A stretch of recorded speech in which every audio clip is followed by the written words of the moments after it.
Hello, everybody. Welcome back to the Boss Rush Podcast, a great place to play games and be better. I'm one of your hosts, Corey Dirrig, and alongside me, as always, is PC Muscle Race himself, LeRon Dawkins. Hey, what's poppin'?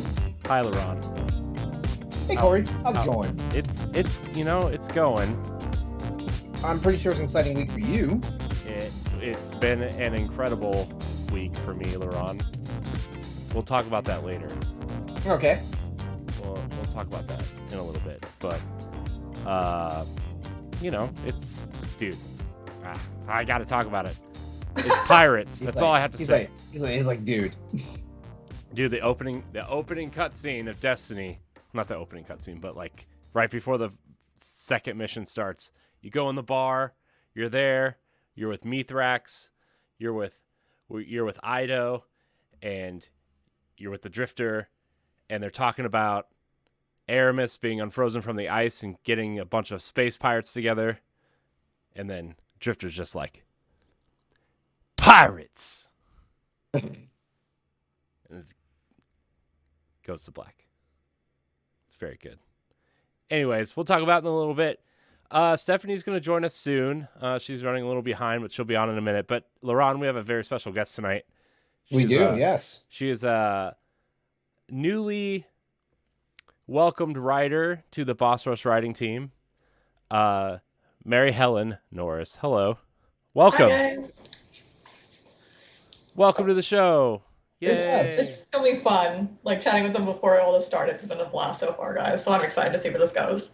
Yeah, it'll go places if you let it. So that's half the fun. I know. It's true. It's true. It's going to be a good show. I feel it. Why don't you tell people who you are, what you do, what kind of games you like, that kind of thing. We wanna get to know you. We want our audience to know you. All right. Well, as you mentioned, my name is Mary-Helen Norris. I am a mystery writer. I've written 3 books, a handful of short stories, articles. I even have a Doctor Who audio I've written. Oh, nice. Yeah. I love, like I said, murder mysteries. People do not expect it from me, but it's such a fun genre to explore that I really enjoy it. On the gaming side, I'm deeply, deeply invested in the Horizon franchise right now. I'm working through my first playthrough of Forbidden West and have played almost 40 hours for only a third of the game. It's gonna be a long, long slog. We're having fun though. I'm having a blast, but also play Pokemon. I played every game since Yellow. Super pumped for Scarlet and Violet. For the first time, they're actually gonna get me to buy both, and I'm like, why, Nintendo? Why Pokemon? My wallet's already weeping. Super excited for Harvestella coming up. I think we have Stephanie coming on. Is she here?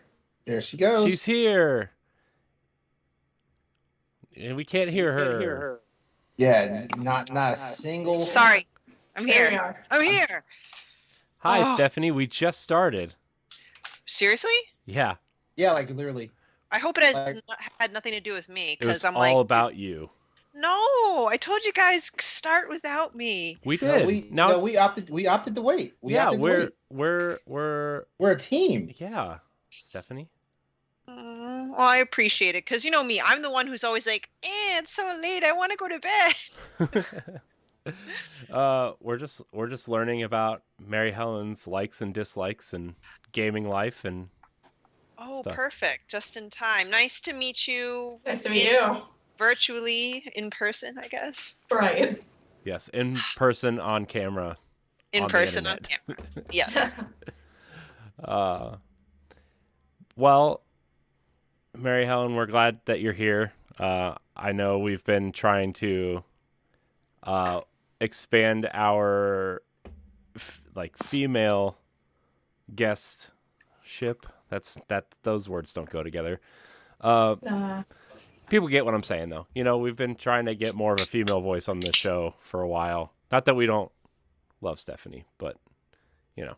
Yeah, okay, I see how it is. I'm being slowly. Wow. All right. And let me make it clear, it's not just because we want more women on the show, because that also kind of sounds weird. It's just different perspectives. It's true. That's what she said. Yes. Yeah, that is definitely a better way to word it. Yes. See, I'm not the smart one. Stephanie's the smart one. I'm the one. I mean, she's the one with the doctor title in her name. I know she is a doctor. So. Wow. Wow. LeRon and I are just lunkheads. Hey, I'm dating someone with doctor in their as their title too. So LeRon is a computer doctor. Yeah.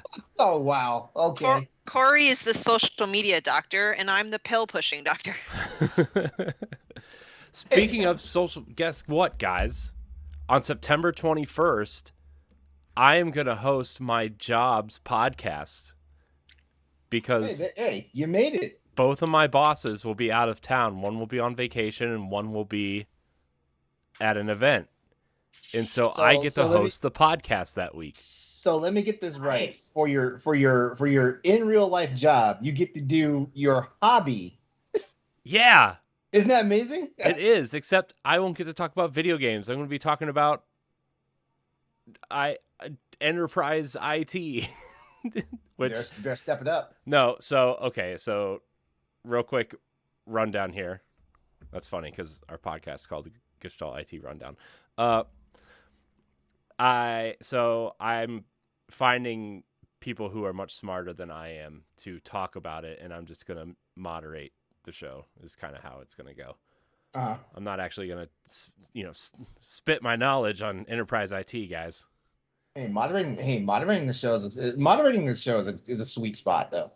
It's a great spot. It's true. That's what I do here. I let them talk and I just shut up. You just do all your talking on Nintendo Pow Block. You're right.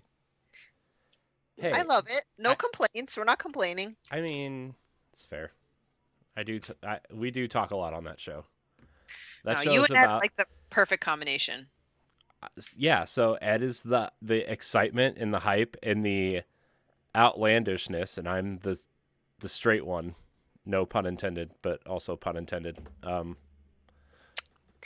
The level-headed, realistic one. That's how we play it there. That's how we play it there.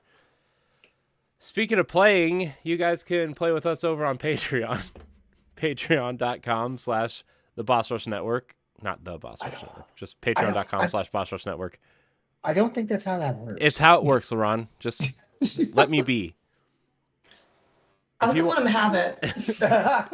If you want to support the Boss Rush Network, you can head on over to Patreon, patreon.com/Boss Rush Network, where you can support us for as little as $1 a month, and you get early access to 4 shows, including the audio version of this show, Boss Rush After Dark, Standard Definition, and Expansion Pass. Soon, you will get early access to Talk the Walk, our monthly walking simulator and cozy game show, and some interviews will be joining the fray as well. So look out for that. Very excited. But also, if you want to be a Patreon producer, you can subscribe to the $5 tier, which means you get early access plus a shout out on this here program, as well as others here on the Boss Rush Network. So without further adu, our Patreon producers for this episode of the Boss Rush podcast are Adriel Munger, Celeste Roberts, my wife, Sana Dirrig, Francisco Santillan, and Rebecca Jewell.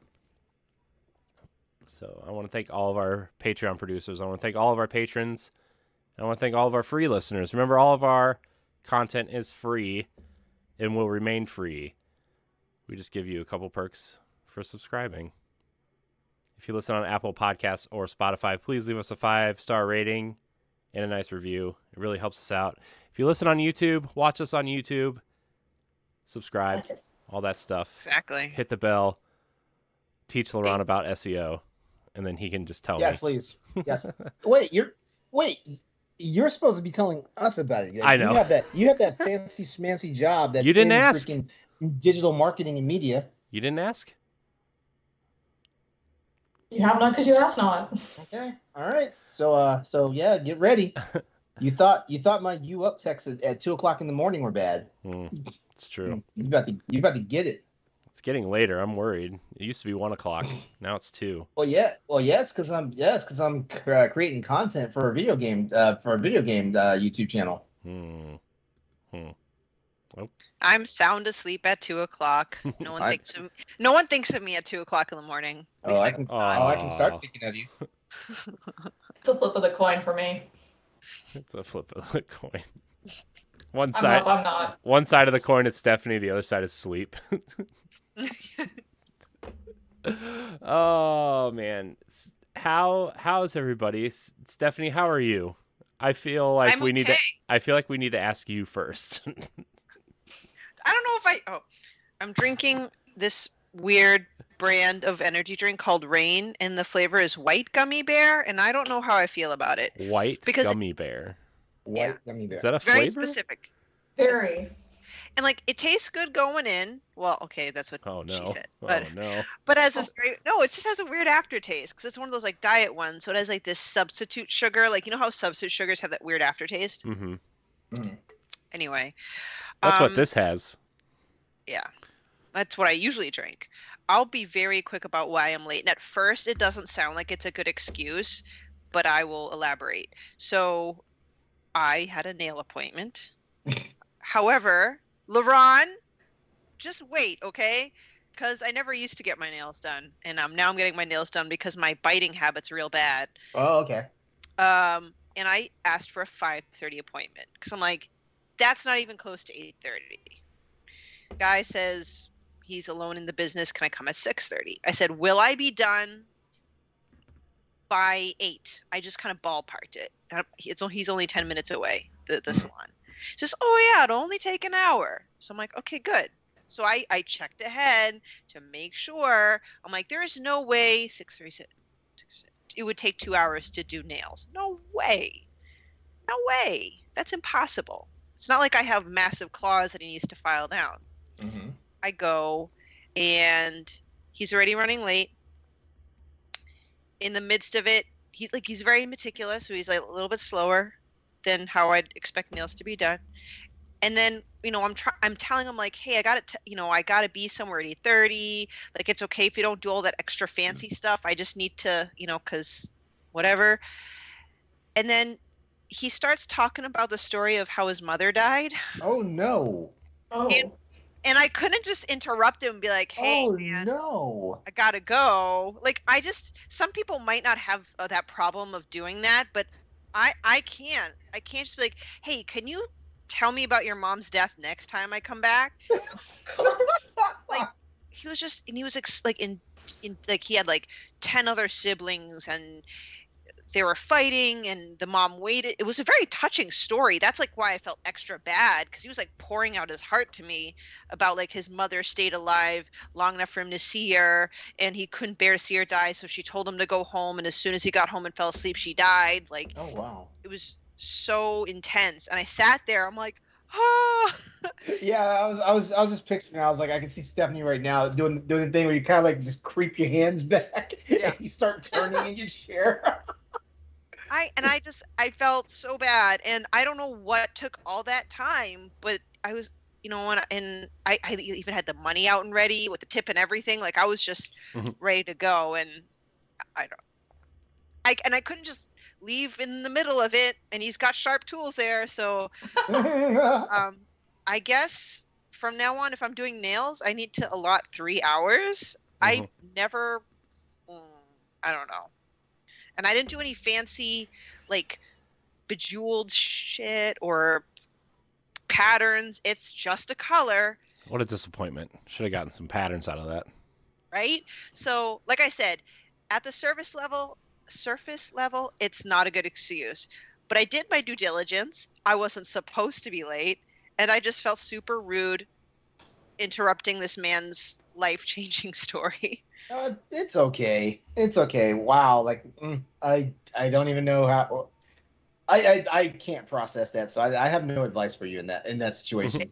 It's okay. I was considering it as an after dark topic, as like, where's our politeness level when it comes to boundaries and stuff. So I think that might be a topic for later. So other than that, work's crazy, but it's all good because it's a Wednesday night and I'm here with you guys. And thanks for waiting. Like, you didn't have to, but I appreciate it. I mean, that's fine. LeRon was eating and we were getting acquainted, and Just hanging. I know, but I also feel bad for our guest. As you get to know me, I'm a stickler with time. I'm always like, we got to start on time. And we can't end late because I turn into a pumpkin after midnight. And especially when we have guests, I'm like, we got to put our best foot forward. And look, we have a guest, and guess who's the one that's late? So I was actually on happens. time. I know. The one that's always late is on time. Where's I don't hear the screamer. Wait, where? Oh, he's Go ahead. He's asleep. So we did the thing where, so I usually put my daughter to sleep, and then my wife puts my son to sleep, and then when she leaves, he gets really angry. So we did the switcheroo, and now I'm putting my son to sleep, and well, he doesn't care about me, so he falls asleep. But then my wife is stuck in my daughter's room because she wants, my wife is the household favorite, and It changes. I don't blame my children. It's fine. Is your wife working, or she stay at home? She works from home. Oh, she works from home. Okay. Yeah. All right. So that's it. Like, they're around her 24/7. So so she can't ever get a break. Mm-hmm. Well, not only that, but it cycles. Like for a while, I was Nikolai's favorite, and now that he's a little bit older and his father takes him in all the fun stuff, now he's kind of the favorite. So children just play with your emotions. That's all they just manipulate you. That's all they do. Yeah, it's it's fine. He was asleep. He's still asleep. And Good. Congratulations. Yeah. I know. I'm just the baby whisperer. Just kidding. Anybody playing anything fun? Anybody playing anything cool? Mary-Helen, you said you're playing Horizon. Tell us about... Yeah, I'm playing Horizon Forbidden West at the moment. Yes. Nice. And I'm like a third of the way through this game, and like I said, it's almost 40 hours logged. Yeah. Wait, 40 hours total or 40 hours when you're a third of the way through? 40 hours when I'm a third of the way through. But I'm also doing like everything, because especially after the first game where there was the All Allies Gathered trophy, and I'm like, I haven't looked for spoilers. I'm like, if that's a thing, I have to do every side quest because you don't know when these NPCs are going to be needed later. I see. Yeah. Well, that's how it was in the first game, right? Where like if you did all the side quest, like whoever you helped on the side quests, they helped you on. And there was like 8 of them. Yeah. Yeah. So I love Horizon. It's my favorite PlayStation franchise. It's the only platinum trophy that I have. It's just the best. I want to play Horizon Forbidden West, but I just don't have a PlayStation right now. So that'll have to wait. It's so good. I know. It looks so good too. It's one of the best games I've ever seen. Like best looking games I've ever seen. And it's beautiful, Yeah. and like their attention to detail in some spots. I'm just like, oh. Yeah. I would say the only game I think that looks better in certain ways is Cyberpunk. And in terms of like animation, the way their facial animations are when they talk and their emotions and the way they move, Horizon is really like second to none. It's so beautiful. Oh, I love it. Someday. And the reason why I have not gotten to Forbidden West yet is because I never got to the original one, and I'm sure as heck not going to play the second one before the first one. And I have it downloaded. When I have my PS Plus membership, I downloaded it when it was free, whatever month that was. I'm like, I'm going to get to it. But stuff happened. And for me, I don't know how you are when you game. Like, if it's a very epic story, like a very meaty game, kind of like Ghost of Tsushima, I need to be fully invested in it. Like, I can't just be like, oh, I'll play it 1 week, and if I get busy, I'll just pick it back up 2 weeks later. I need to be sure I have the time to consistently put into it to kind of not do it a disservice, if that makes sense. So It does. Someday. Yeah, I'm the same way. I try my best not to do the whole hokey pokey thing when it comes to like playing games, especially like ones that like actually have like some real weight to them. Like there are some games that you can definitely play for fun. And then there's other games where it's like, okay, it needs to have my vested attention. Yeah. Yeah. So, yeah, Horizon. Tell us more. Horizon. Yes, definitely do not play Forbidden West without playing Zero Dawn. The warning, Zero Dawn gave me a slight existential crisis when I played it. It was a good time. Ooh. so good, but it totally did. Okay. But just uncovering the mystery, I'm not going to say a whole lot because there's some bombs dropped in Zero Dawn that make the world make sense. But just that the way they set up that world and like the different tribes of people, and they all have their own religions and their own cultures, and it's, to me, it's from like an anthropologic standpoint, it's so fun. But also like the gameplay is really good because I'm not especially best at that kind of game, so I maybe have it down on story mode because I'm trying to enjoy the story because I love it.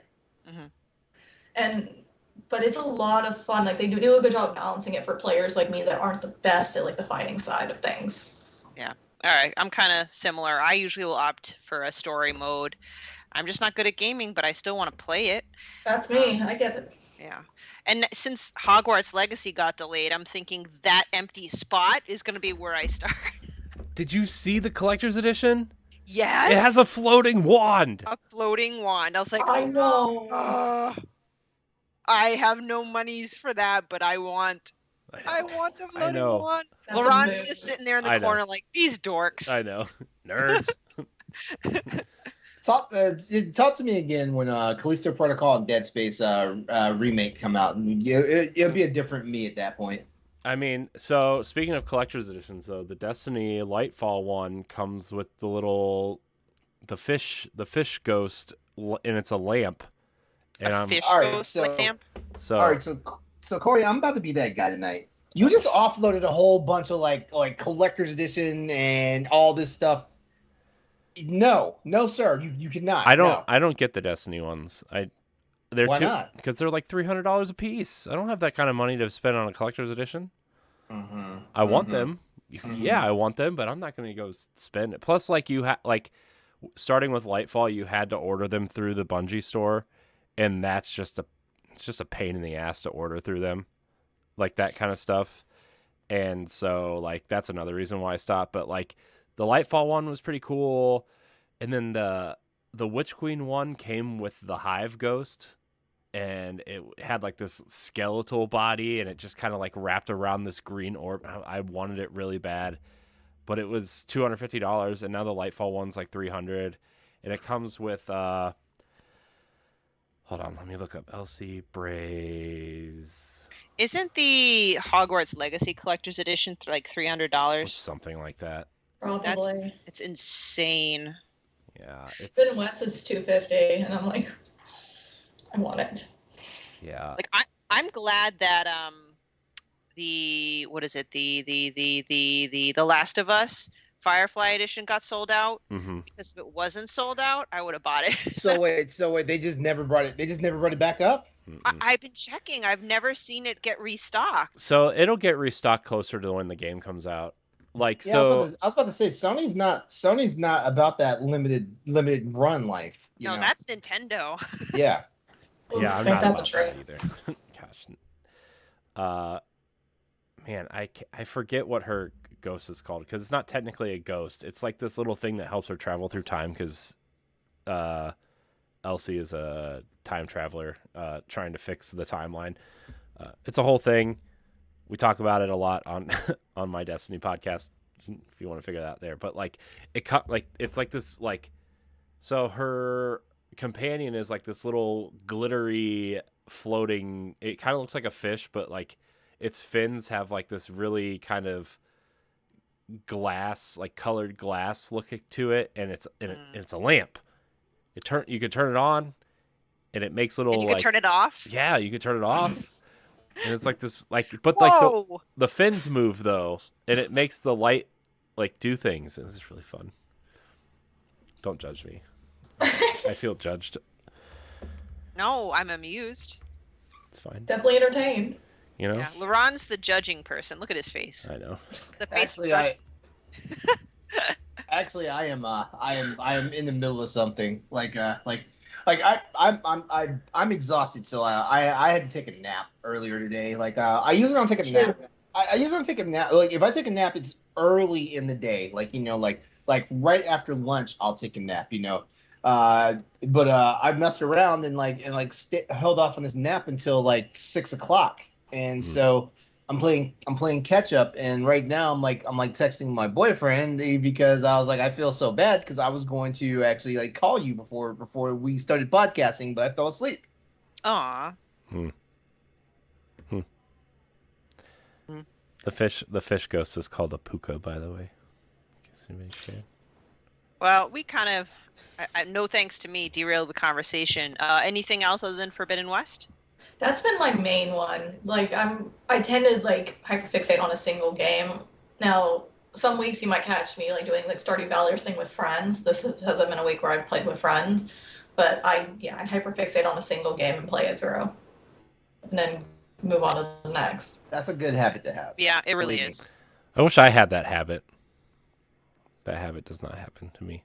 Yeah, I'll buy. So here's what happens. I'll get like a couple games at a time, and I'll be like really excited to play them, and then I will not play any of them and just either play Destiny or watch TV while I'm editing something or work on something else because there's too much choice. There's too many things. So much choice. There's too many things. Anyways, Stephanie, what are you playing? How's the Steam Deck? I want to talk about the Steam Deck because I did put it on the thumbnail for this week's episode. Okay. Well, LeRon, Yes. Congratulations. You're playing Monster Hunter. I'm playing Monster Hunter Rise. I saw your picture of you and your kitty and your doggo. I saw it. Oh, that part was. I never what- spent so much time customizing. What are their names? What's your Palico's name? Palico's name is. Oh my goodness, I'm blanking out. Well, no, because my son was watching me customize everything, and he was kind of being bossy, like, no, it's got to have this color. So he wanted to name. My son wanted to name one of them Johnson, and I'm like, we are not naming the Palico Johnson. That's funny. I'll have to grab my Steam Deck in a second when I, maybe take a bathroom break and come back to you on that. Only because I'm still kind of a mental mess from being late. But I only just started. Like I said, I customize. I love how I can ride my Palico, right? And I did that very first intro mission where they teach you everything. Yeah. My weapons at this time, I'm experimenting with the dual blades. Okay.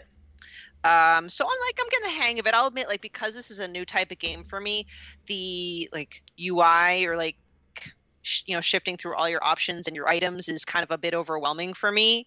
Not because it's set up poorly or anything. It's just a matter of getting used to. Because the most I'm used to is in the N64 where I'd assign an item to each C button and that's it. So, but no, granted, again, I haven't really put it to a real test yet, but so far it's running very smoothly on the Steam Deck. It's beautiful. It's absolutely beautiful, LeRon. All right. So here's a question: have you been able to try any multiplayer aspect on the Steam Deck with it yet? Nope. That's my next. That's my next step because my partner that I'm playing with, he'd customize his character. He's going to be what do you call it, a range person. Wait a second. You know what? I don't know if you want to announce it in your in the podcast right now. Throw me your Steam ID in our chat right now, so I can go ahead and friend you up. Oh yeah. 'Cause I know for sure we are not friends. I think it's that. That's a clip. We are not friends. Why don't you add me on? You're like, you can't sit with us. Yeah. Y'all can add me. I need more friends. I literally am friends with 2 people, and one of those people is the one that won our contest giveaway for Stray. So they were forced into a friendship with you. Yeah, but I'm very new to Steam. Probably by next Wednesday, I'll be able to tell you my experience, actually engaging in the multiplayer aspect. I just want to get all the initial introductory stuff out of the way. The font is very small on the Steam Deck. I've noticed font size is an issue for many games on the Steam Deck, which is weird because it's a 7-inch screen. It's the same size as the Switch screen. And I think maybe it's just the resolution, the way things, I don't know tech stuff, how PC games are when it comes to resolution on a computer screen versus the deck screen. The higher the resolution, the smaller the text is. I can tell you that right now. And let me see. I'm on Steam right now. Let's look at the specs real fast of the because it's the screen is giving us what resolution, a 1280 by 800. So it's a 16 by 10 aspect ratio. So yeah, like the text is small. Yeah, I would say like that's my biggest complaint. First, hold on. There's something beeping. Uh-oh. Uh-oh. I don't know. Something's beeping. I don't know what's beeping, but so yeah, I'll stay tuned. So Monster Hunter to start. It's beautiful. It's running great so far. I don't know if I talked about my other multiplayer experiences for the Steam Deck before. Did I get into that last week? I don't think so. No, you did not. So I tried co-op, and LeRon, correct me if I'm wrong, because I'm very new to multiplayer. Like I'm very new. Monster Hunter, the way you play, it's not a co-op thing, right? Not per. Well, technically it is co-op because it's basically you and other people versus the monster. There's no PvP element in it. So it's basically you versus it's PvE. So okay, because maybe I'll explain my other experience, and you let me know if I might have this issue.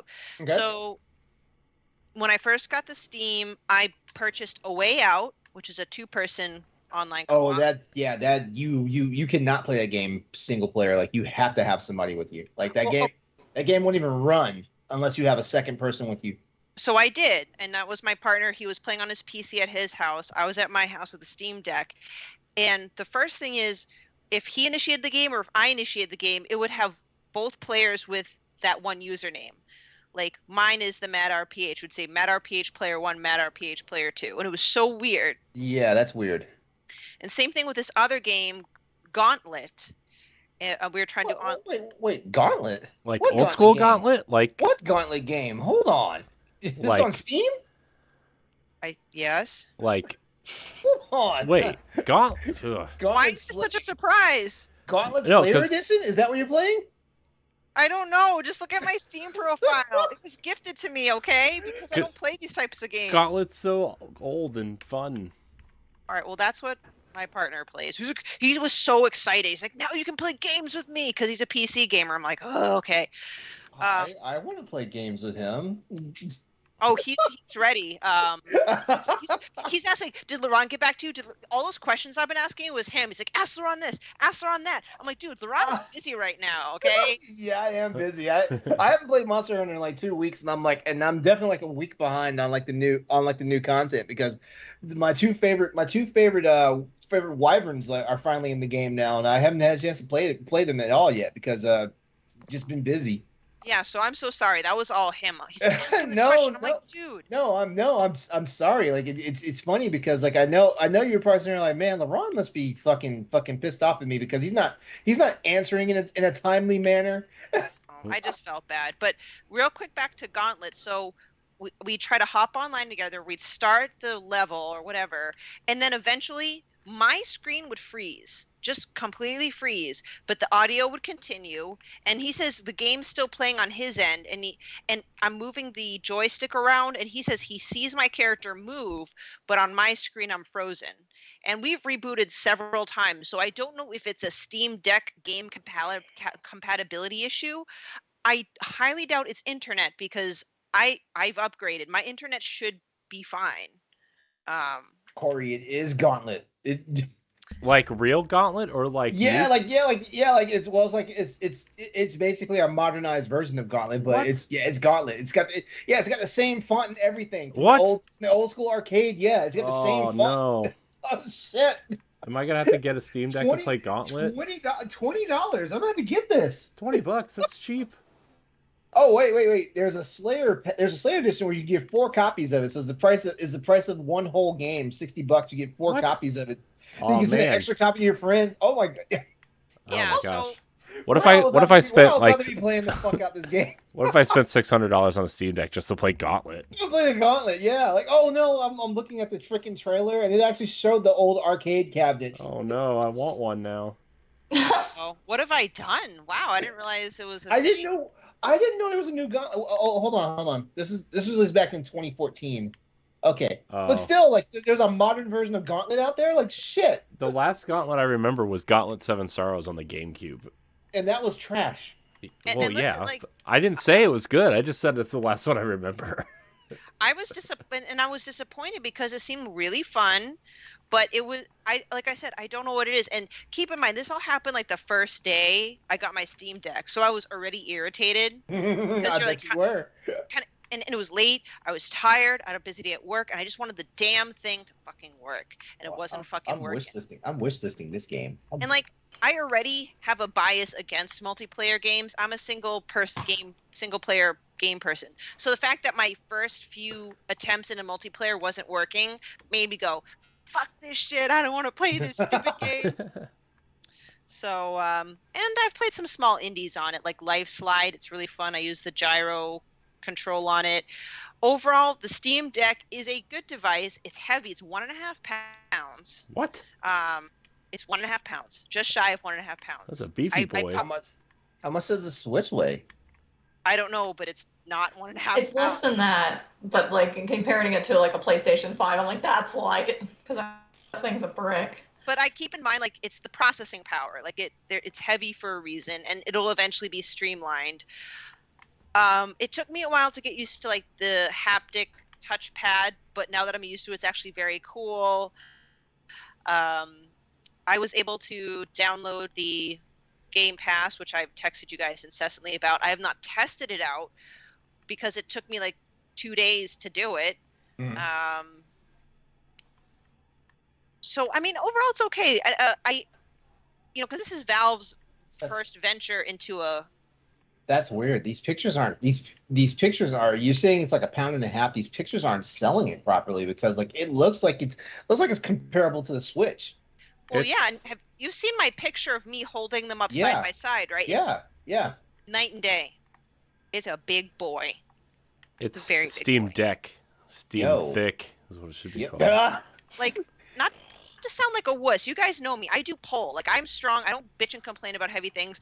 It's so heavy that it's not really convenient as a handheld. I have to rest it against the table because I get sore after holding it up so long.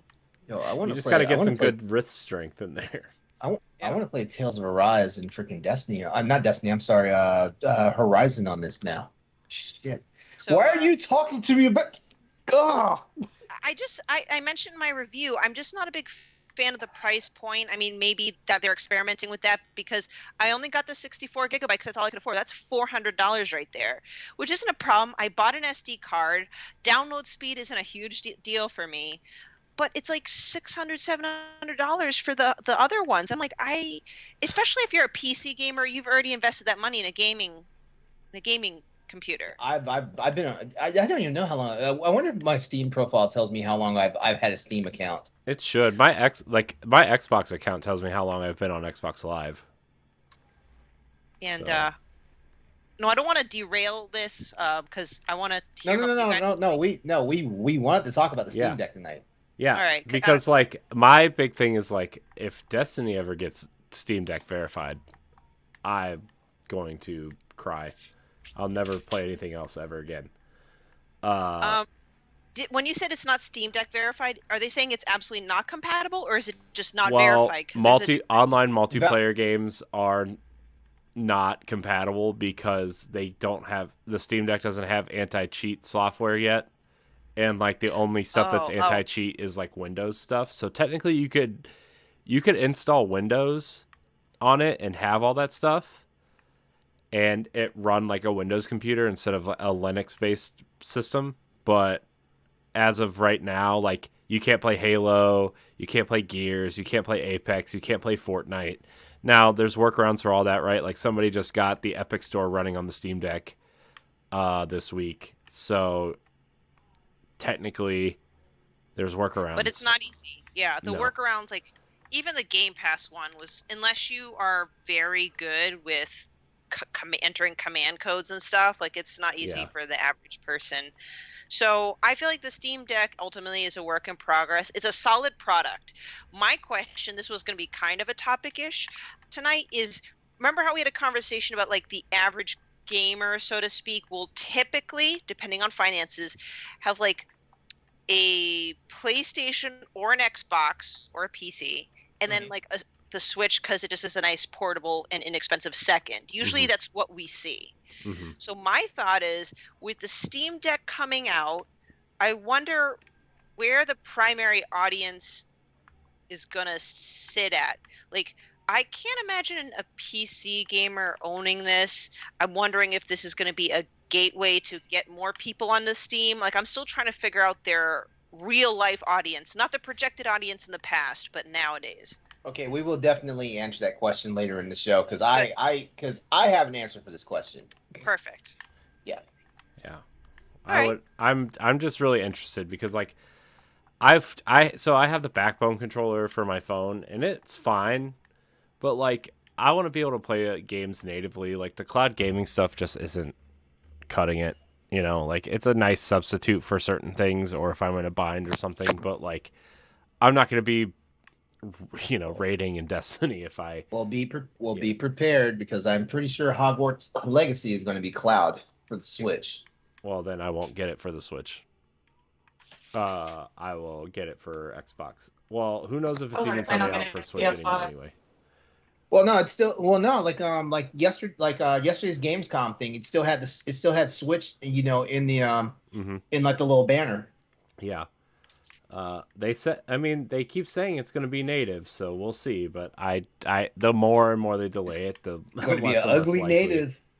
You know. So real quick, Nikolai named my Palamute Noah and my Palico Noah and my Palamute Daxter. Okay. It's better than Johnson. Yeah. Better than Johnson. That is progress. I was like, it's not Johnson. I'm sorry. I've got like 20 some odd. I've got 20 some odd cats and about 15 some odd dogs. My main Palico, the one that I started with, his name is Washu. And my first dog, his name is Scout. No, I'm sorry, Lancer. Ooh, Scout's the one I'm running with now because basically after I leveled Washu and Lancer up, I turned around and made them their own quest dogs. So when they go on the Meowcenaries where they go do their own hunts, like they're like the leaders of that. Wow. Nice. Eventually, I want to get to playing that. Trust me. Like, the worst thing they could have done in Monster Hunter was the first companion they introduced was the Palico, the cats, and man, people get into full on fights about like which one's better because like in Monster Hunter 3, Monster Hunter 2, was the first time like you actually got one of the cats to join you as your companion on the quest. And then Monster Hunter 2 had 2 evolutions. It wound up like the final evolution was Monster Hunter Freedom Unite, which is basically like what Monster Hunter Sunbreak is to Rise. So in that game you got 2 cats and everybody lost their damn minds. It was like, oh my god, like this is the best. Monster Hunter 3 comes out on the Wii. They took the cats away and give us these things called Shakalakas, which Shakalakas were an enemy. In the previous game. I love the name Shakalaka though. Reminds me of NBA Jam. Yeah, but what's funny is like Shakalaka's genealogy, like they're in the same family as the Palicos, you know, but they're basically like the caveman version of what the hunters are in Monster Hunter. But yeah, like I couldn't stand it. I was like, man, what the hell? Like y'all took the cats away for this bullshit? So Monster Hunter 4 comes out and the cats are back. And well, no, they only gave you 1 cat. They put us back to 1 cat. And I was like, what the fuck? Yeah, I was like, what the fuck? Like you can hire all these cats in your freaking for your homestead and all this stuff, but you can only take 1 with you at a time on the quest. I was like, what the fuck? And then and yeah, like Monster Hunter World also did it. So we got to the point where we're like, okay, it looks like we're just gonna be back to. It looks like we're just gonna only have 1 companion. And here comes Rise. We're like, oh, we can get a cat and a dog, but wait, you can have 2 dogs in your hunt, or you can have 2 cats in your hunt, or you can have 1 in the other. And I was like, Y'all are killing me. I'm loving it. Ba-da-ba-ba-ba. So who's next? Who's playing what? LeRon's next. Okay. Let's see. I am currently playing Saints Row right now. Like Saints Row dropped yesterday, and you guys, you two know that I was waiting for this game. Yeah, I can tell like it's already like based off of my experiences with Saints Row 3 and 4. This is a different experience. It's the same game but different experience and stuff like that. And, you know, like I've seen a lot of like mediocre reviews coming out across it where it's like 6s and 7s and stuff like that. But I'm enjoying it. And currently I'm playing it to just curate content so I can put it on my YouTube channel. But I've also been playing Ghost of Tsushima, the director's cut. Yes. I'm enjoying the game. Like it's really easy to get fucking lost in the game, by the way. Mm-hmm. God, you know, it's really easy. And, you know, like the guiding wind doesn't guide you enough. No, I'm always like pressing on the yeah, it doesn't guide you enough. It's like, man, can we just put a waypoint marker on the map? You know, can we just do, you know, like not on the map, but like on the HUD, so like you know your general direction, because also like the little indicator. The little indicator tells you how many meters or kilometers you are away from it. Oh yeah, that's confusing too, because like, you know, like I'm riding on horseback, and, you know, like, and my whole thing is like, you know, like I'm thinking like back in like the old school, like all the old school like Japanese, like, you know, like drama movies and, you know, westerns and stuff. You don't want to get your horse hurt, so it's a mental thing that I'm like keeping the horse on the road as much as possible and stuff like that, and not trying to cut across stuff, because I get a little apprehensive when like the horse has to pause for a second to jump down off of something. I'm like, ah! Yeah. Even though I heard you can't hurt the horse in the game, it's still like one of those subconscious things. I'm pretty sure I hurt my horse in Ghost of Tsushima. Oh, don't tell me that. Don't tell me that. Yeah, I fell a little too far, and it was not happy with me. It's dead. Okay, good to know. But yeah, like yeah, so I have this subconscious thing where it's like I stay on the road, and so, you know, like staying on the road sometimes, like that whole thing about your whole distance meter just goes nuts, because it's like, yeah, all of a sudden like you're 100 meters away from it, and the next thing you know, you look up because you're on the road and you're like 250 meters away from it. I was like, what the hell's going on? I thought I was going the right direction. Yep. No, but the game's fun. The game is fun. The game will definitely give you a good sense of ADD though, because like, you know, like there's so many tail quests that get opened up and stuff like that. And I was like, because, you know, I don't know why I immediately like stopped.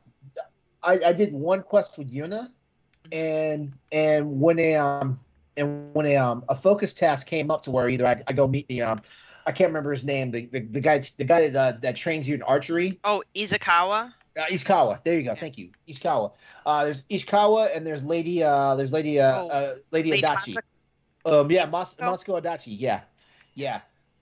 So I was like, I did a few of Ishikawa's missions, and then like he told me, it was at that point when he told me I have to go meet with Lady Masako. So like I got to Lady Masako, and I was like, wait a minute, like I'm only half-assing these things. I need to stick to one person. So I completed all Lady Masako's shit before I finally stopped, because I was like, God damn it! But yo, she's got a tragic story. Man. Yeah, she does. It really explains away all that rage. Yeah. I think I like her like storylines and quests the best, but I like to see what you think as you go. They all have very different. We're definitely going to talk about it. As a matter of fact, I pretty much want, like, I'm trying to play it as quickly as possible, because I want to get you back on Crossroads so you Stoy and I can talk about it. Because Story doesn't even know I'm playing. Because Story decided to take off last night, so he wasn't on the show last night. We had Brody Phillips from Diggity on the show with us last night. Me and Andre. Nice.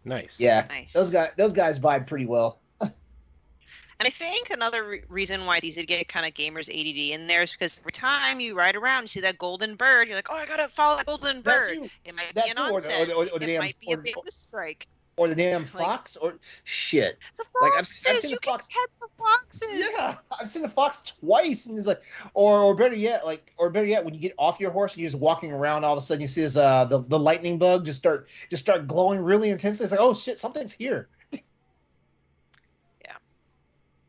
I'm so glad you're enjoying it. Oh yeah, I'm definitely enjoying it. Yeah. Yeah. So that's it for me so far. Like just those two games. Like I said earlier, I haven't been on Monster Hunter in about 2 weeks, and I'm gonna have to like allocate some me time for that like real soon here because like there's more DLC coming. We just don't know what's up yet. They just introduced 4 monsters. Well, they put 4 monsters into the game like the beginning of the month and stuff like that. So like more content's coming. Yeah, I think my friend's actually playing it in the other room right now. Nice. Yep. That's it for me. A game I would like to play at some point. It's on the list. It's on the PlayStation list. Don't worry, Corey. Destiny's on my list. My roommate. It's free right now. The entire game is free until Tuesday. I've got too much going on right now. And if you claim it through the Epic Store, you get the 30th anniversary pack for free. Here we go. Epic Game Store. Here we go. Got me opening up mine too. Right. Which the 30th anniversary bundle is $30, so getting that for free. Wait, what are you talking about? Destiny. Oh. Okay. Stephanie's like, oh. Well, I thought all I heard was $30, and I was thinking about the Resident Evil Humble Bundle. Oh, LeRon got that. I got that. I bought the shit out of that. Code Veronica wasn't in there, right? No, it wasn't. I'm not sure. That game's getting remade after 4. I feel like it's the only one left. That was the other thing about it. Like I was buying the bundle and I was sitting there like, man, I'm gonna feel like an ass because I made the commitment to buy the Resident Evil 4 remake, So I'm gonna feel like an ass, because I'm probably never gonna play. I'm probably never gonna play the Resident Evil 4. Not because now I'm just gonna wait. But like $30, like I said earlier, before. Yeah, but you get so many great games in that bundle, though. Exactly. Right. I mean, you get you get the remakes of 2 and 3. You get Resident Evil 6, the best Resident Evil game. Come on, that's worth $30. I don't have any complaints about that either. I know. Okay, so how do I collect this 30th anniversary back? Because I just added to my library. Do I have to actually start the game? I don't know. Play the expansion. Oh wait, no, that's not really a stipulation. It should tell you on there. I think you have to buy the Witch Queen expansion and you get that for free. Lightfall plus an annual pass. Okay, so here's the question: How much content do they release? Is it worth me spending like the $99 for the annual pass? So the expansion is okay. So it's broken up into, if you want to look at the pricing structure, the expansion is $40. The main we're talking Lightfall, right? Lightfall, I think. Yeah. Maybe they boosted $50. Okay, so $50. Each season is $15, and there's 4 seasons per expansion. Okay, so it's $60. Okay. No, okay, so you're saving on top of, and then there's a dungeon pass which is $20. So if you buy the digital deluxe edition, you're saving like $40.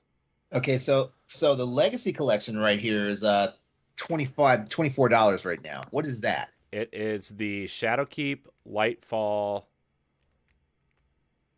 It's the Shadowkeep and Lightfall campaigns. It's the base game and all of the raids up to Witch Queen, I think. Okay. Because I think the Witch Queen is still not part of the Legacy bundle yet. So this is because it's normally $60, but it's on sale for $24, and we have until September the 9th. Look at us marketing fucking Destiny for Bungie and Epic. Well, I'm about to market it more for about another 20 minutes, so you better sit back. Yeah, hold on. I gotta look this up now because I'm genuinely curious now because I've never had to deal with like a legacy thing. Did I get this week's free game? What is the free game? Oh, now I need to look. Doom 64. Okay. Okay. the Legacy Collection. Okay, so you'll get the Beyond Light and Shadowkeep campaigns. You'll get the Forsaken Legacy Pack, which means you'll get tokens for exotic weapons from the Forsaken campaign, which has a great set of hold on, wait, what? Hold on.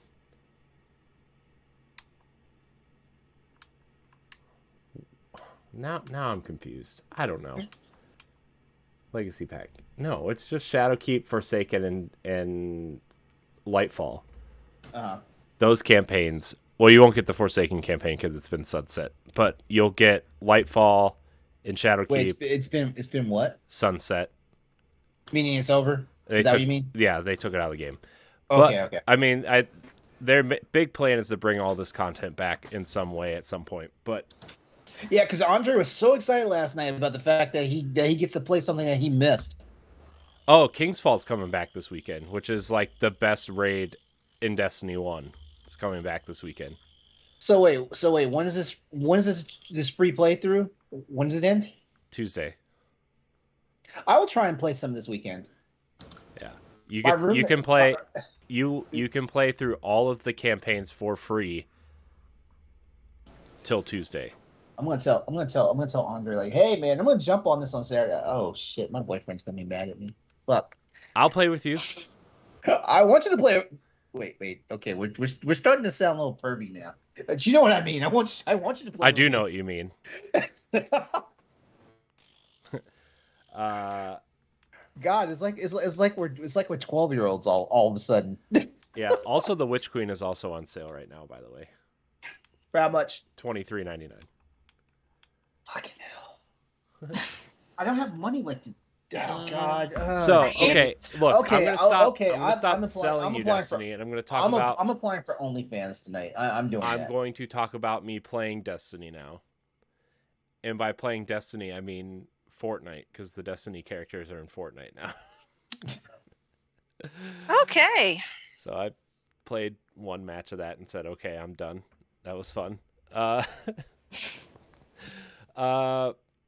So I played a little bit more of Link's Awakening on Switch. I'm at the 6th dungeon.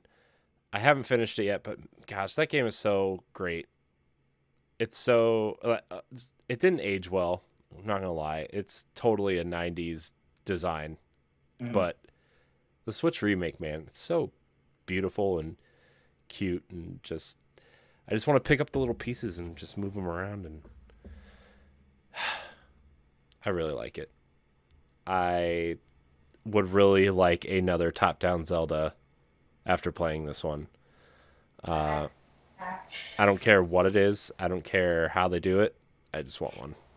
I would like them to remake the Oracle games. Oracle, just do that for Oracle, but Nintendo will do the opposite of whatever their fans want.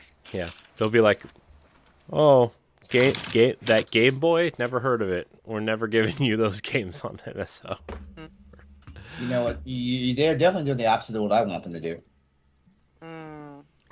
Yeah, the game that shall not be named. Yeah, the game that shall not be named. Don't. But I'm not even gonna ask. It's okay. It's mildly traumatizing for me. Yeah. It's like a trigger, a legitimate trigger for LeRon. Yeah, he'll get really upset. He'll walk away. He'll eat his sorrows away under his bed. He'll cry. Mm-hmm. Yeah, for real. Like a teenage girl who broke up with her first boyfriend. Yeah. Okay. So by the way, it's the Advance Wars 1 and 2 reboot. Reboot camp. I'm sorry. And in all honesty, because Corey and Stephanie were there when they saw how excited I got for that announcement, and now here we are. It's looking like it's gonna be a year overdue from its original announcement date now. So yeah. Yeah, I'm sorry, LeRon. It'll be okay. Condolences. It'll be okay. But I obviously the main thing I've been playing the last 2 days has been Destiny. So I was totally not excited last season. It just didn't do it for me. This season is a complete opposite. It's about pirates. And you go. So I've heard. You go on treasure hunts, and you invade space pirate ships, and you plunder their booty, and take it back, and you get good stuff. And let me tell you, invading a pirate ship has never been so exhilarating. I'm gonna text my partner that I want to plunder his booty. Oh my god. Oh man. Well, I'm glad you said that because shout out to Dan from Dinosaur Machines podcast. Love that guy. He wrote a fantastic recap of the Destiny 2 showcase. I learned a lot when I was copy editing it, and I was like, "Oh, okay, space pirates, nice." Yeah, it's really cool. The story is the spoilers for those who haven't played the Lightfall campaign of Destiny, but the main enemy of the campaign, you lock her in a frozen prison, and by frozen prison, I mean you freeze her with your newly found ice ability called stasis, and you basically make her an alien popsicle, and you just leave her there at the top of this building. And that sounds mildly creepy. yeah, There's no way that would go wrong ever. Right? No. But this faction of alien race, the Elixni, is now broken into two factions. House Light, which are the good guys, and then House Dark? No.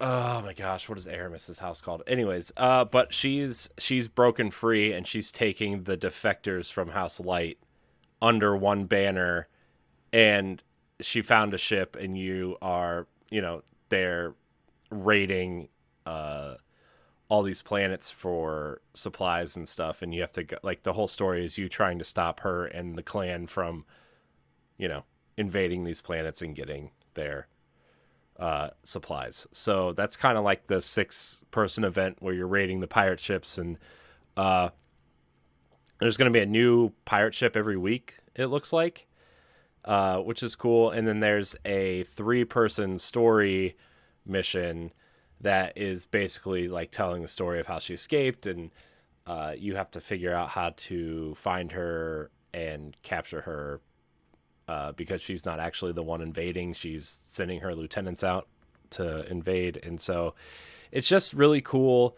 And they've reworked a lot of the ways the subclasses work. So now it's really about, it feels more like an RPG than ever. It's about building your character and building their subclass out with, the right perks and the right weapons and armor pieces. And I am kind of sour though, because I worked all weekend to get this exotic chess piece for Destiny, which it's called Caress of the Falling Star.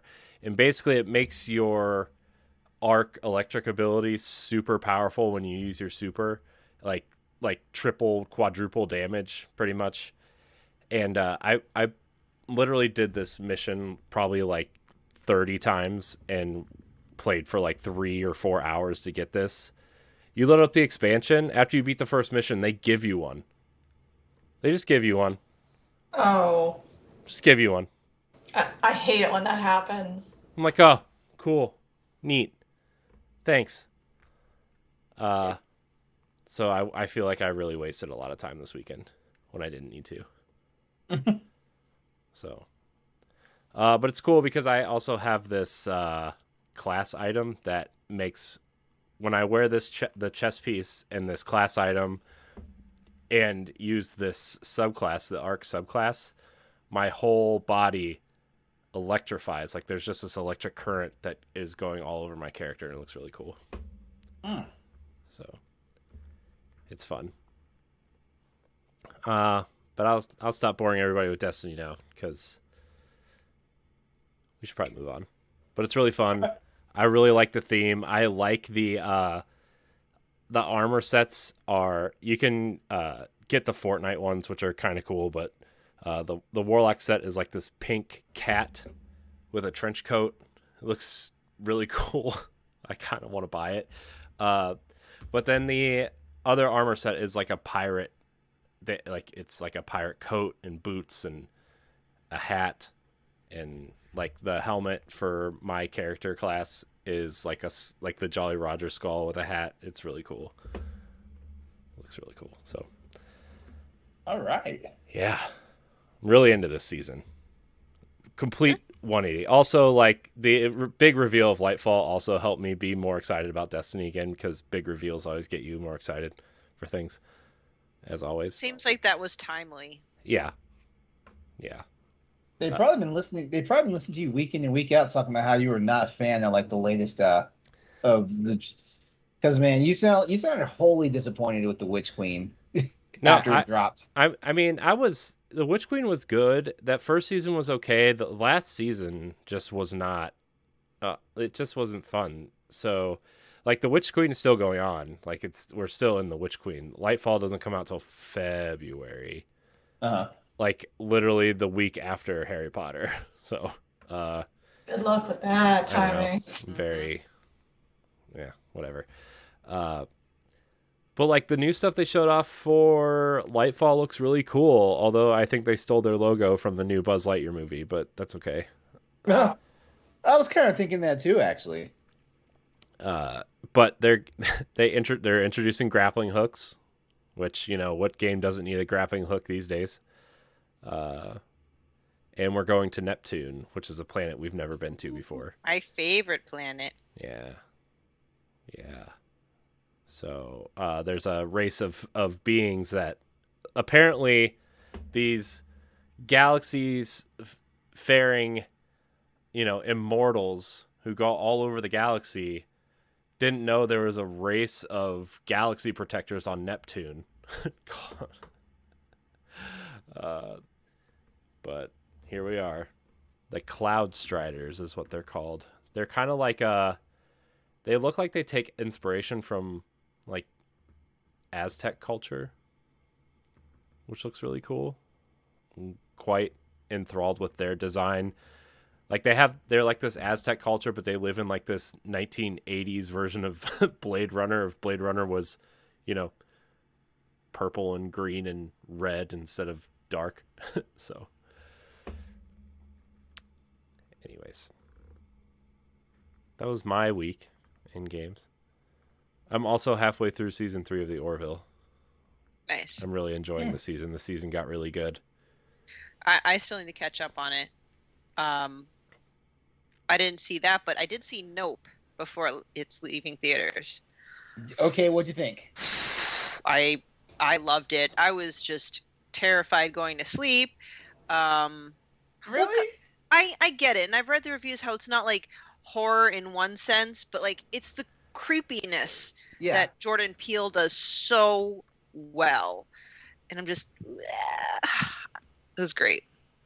Yeah, I enjoyed the film. Like it was it's more of a thriller or suspense film. It's not really straight up horror. And for a second there was a part in the movie I was like, oh my god, it's about to get gory, but it did not. You know, I was so thankful for that because I can't do a gore. Like it's just something. Yeah. Well, I can't do a simulated gore. You know, like watching in movies and TV shows. You know, because I've seen people wounded. You know, in real life and stuff like that. And my reaction to like seeing it in real life is nothing like my reaction to seeing like someone getting fucked up in a movie or a television scene.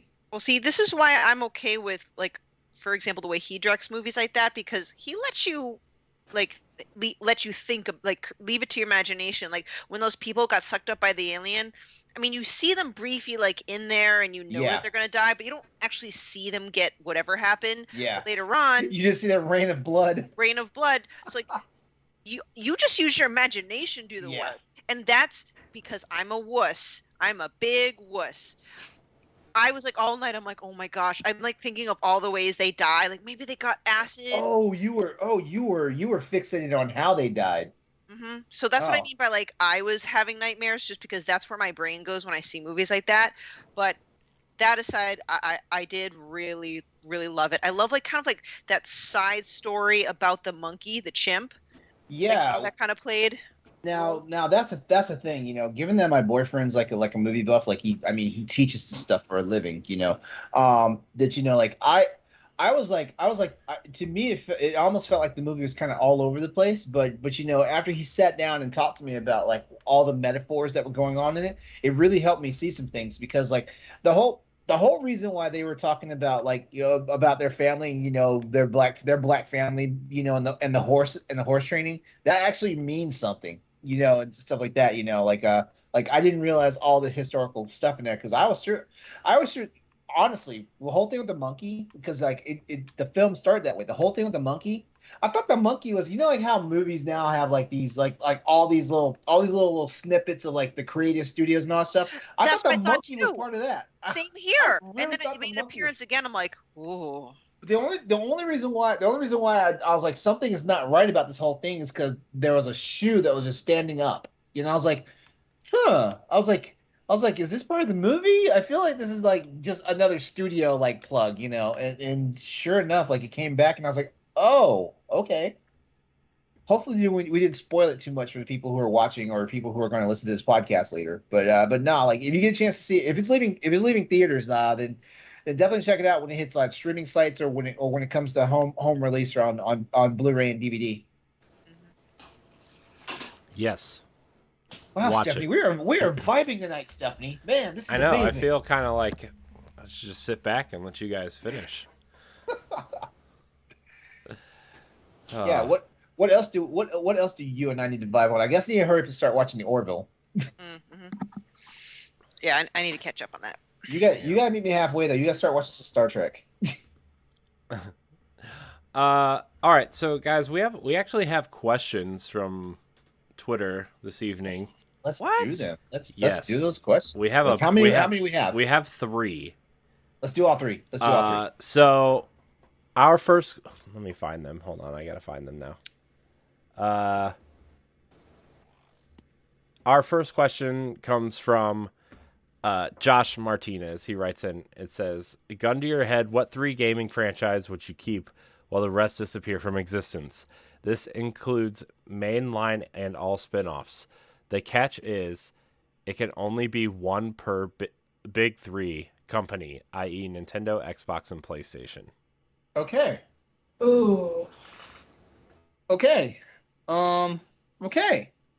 Wait.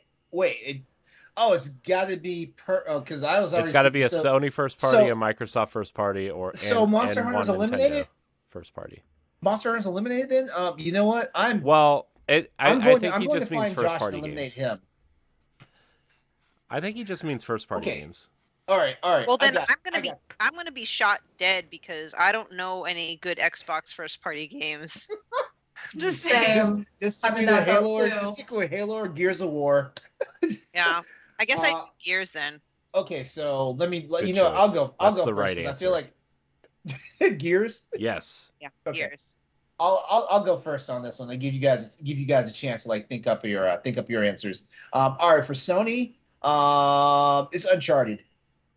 Okay. Yeah, Uncharted. There's some really good franchises out there and stuff like that. But I'm looking at what's going on currently, and technically like the last Uncharted release was technically a re-release or a remastered stuff like that. But still, they're still putting energy into it. So yeah, there's that, and I guarantee you some people already clutched their pearls because they're like, how dare he not say God of War? How dare he not say Last of Us? So side tangent though, like, I don't feel the excitement for God of War, like, from anywhere. Even from the major PlayStation podcasts that I listen to are just like not talking about God of War like at all. Mm-hmm. Is that? I can't really speak for the God of War fandom because like I'm the opposite. I like the new God of War projects versus the old stuff. The old stuff bored me real fast because like when the games first came out, I was definitely. I was on board when God of War came out. That was one of the most exhilarating gameplay experiences for me. Mm-hmm. But ultimately, like, it's not so much that the story like killed me on it. It was more the fact that I invested in the first game to see Kratos get broken free of his nightmares and stuff. So here I am. The second game starts up, and I'm like, why is this grown ass man still bitching about being released from his nightmares? He's the fucking God of War now. stuff like that. So yeah, that's kind of my thing. So when but there was a focus that happened when like God of War 2018 came out. There was a shift in focus. Like they actually, I want to say more heart got put into the game as far as like the storytelling and stuff like that. And I'm one of those junkies, like I'm not one of those people that like you just go nuts for like like rom-coms or like or like the really schmoopy stuff and all that stuff. But the fact that like they I don't even know if it's a 180 to Kratos, but I want to say more like a 270 because he's not the same person that I knew at all from like the previous 5-6 entries of God of War, because like I'm including God of Wars 1, 2, and 3. I'm including God of War Ascension. I'm including the two PSP games, stuff like that. This Kratos, same guy, but different methodology. And that's why I enjoy, that's why I'm looking forward to Ragnarok. But I can't. But like I said, I can't speak for the God of War fandom because God of War fandom is all about the previous life cycle of Kratos. And I think what people haven't been able to grasp yet is the fact that the mythology is behind Kratos, which means if he's technically this god, then that means like he's going to go through all these phases of civilization, just like how like we interpret our own religion, like there's phases of our civilization history, stuff like that. So I mean, I'm sorry, I'm being metaphysical about this stuff when I'm supposed to talk about 3 franchises that I'm trying to keep. I mean, with Crossroads and stuff, you guys are more into that space than I have been lately, because I just haven't really had time to pay attention to everything, but like, I run the Nintendo podcast, so my focus needs to be in that space. So yeah. I just haven't heard a lot of excitement for this God of War, even though everybody loves the last one. That's all. I'll be honest with you. I don't think being objectively speaking, I don't think there is there's excitement, but it's not.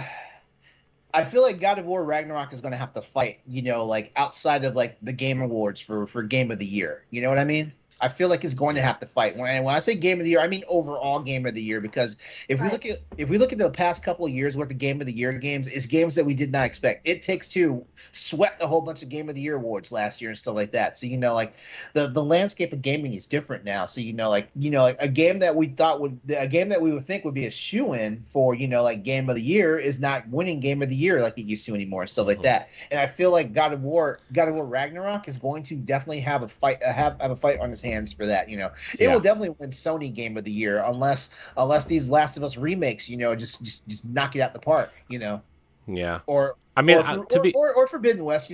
I don't know why I guess I'm just counting Horizon right now because like I have both games. Well, Horizon Horizon keeps coming out. Horizon keeps coming out against another juggernaut of a game, and everybody just keeps forgetting about it. I love Horizon. I would be I have both games, and as a person who ran a podcast that was formerly just a pure PlayStation podcast, I know I'm woefully deficient in the fact that I have not played either one of the games. You're deficient. Oh, you're missing out. So fun.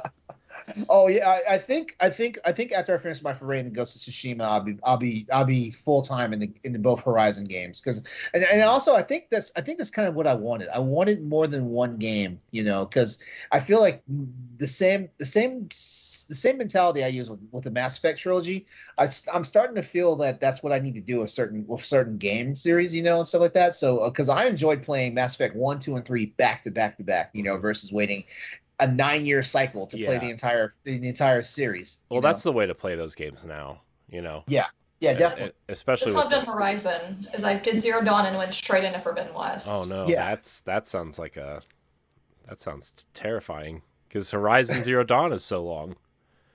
Oh yeah, I've been technically on this bench since March. Yeah. Wow. It's taken. I mean, it took me like 65 or 70 hours to get to platinum in the first one.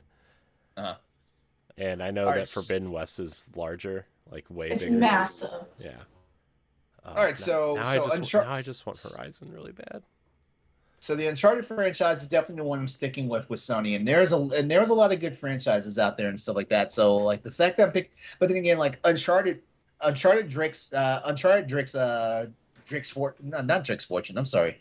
What was the first game? What was it called? Uncharted something. Drake's Fortune.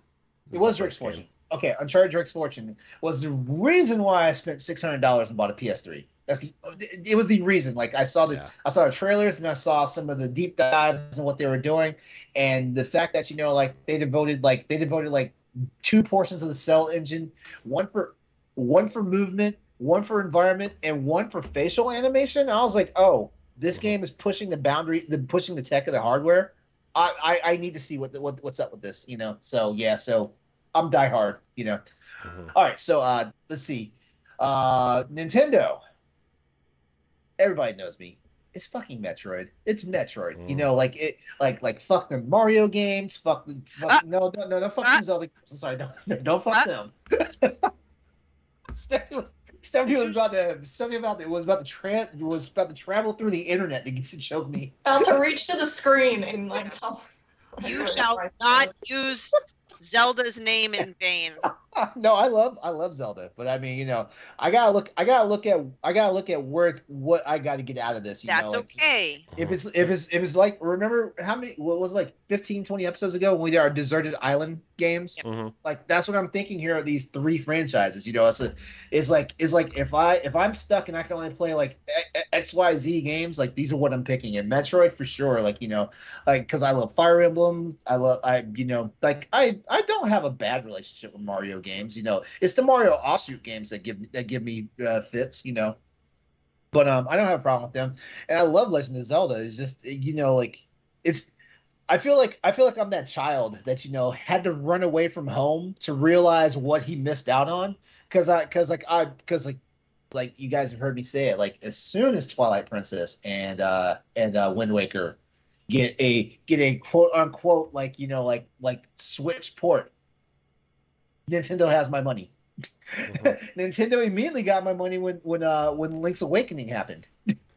They immediately got my money, So yeah, it's one of those things, So yeah, but yeah, I gotta go with Metroid because like